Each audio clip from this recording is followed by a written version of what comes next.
Mariel, thank you much. Are you tired of throwing your money away, renting a home or an apartment? A lot of renters could be investing in a slice of the American dream, like owning your own home. Here to explain how is a Bank of Little Rock mortgage loan officer, Alan Huddleston. So is now a good time to stop renting and become a homeowner?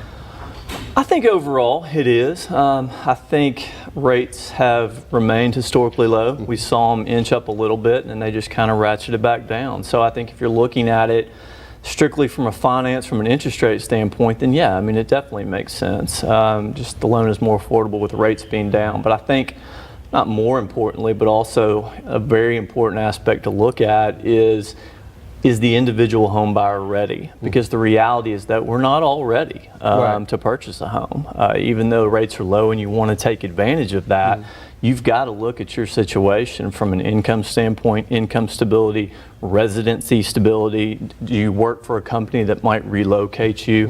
And then just financially, are you ready? Because you're gonna have some costs to get into the house initially, most of the time. But I think what are the costs we're talking about here?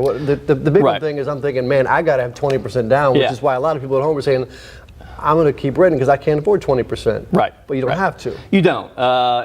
There was a time, you know, when that was kind of a hindrance. You know, there was 20% down payment. You had to save that, or you couldn't purchase a home, and that's changed. There are so many loan programs that Fannie Mae and Freddie Mac have put out today that have a lower down payment, and also programs that have no down payment.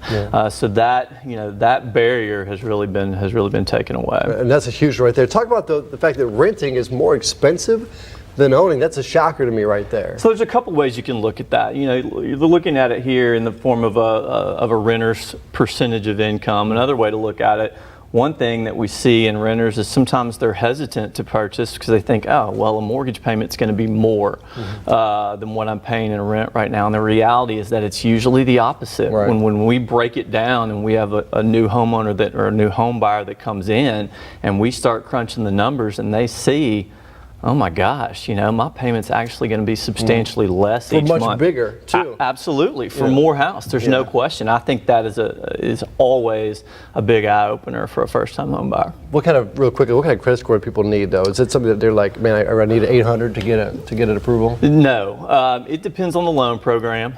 So whether we're talking about a conventional loan or an FHA loan or a VA loan or rural development, there's so many loan programs. They all kind of have different credit score requirements. For the most part, 620 is kind of a minimum that you need to have to qualify for most of the loan programs.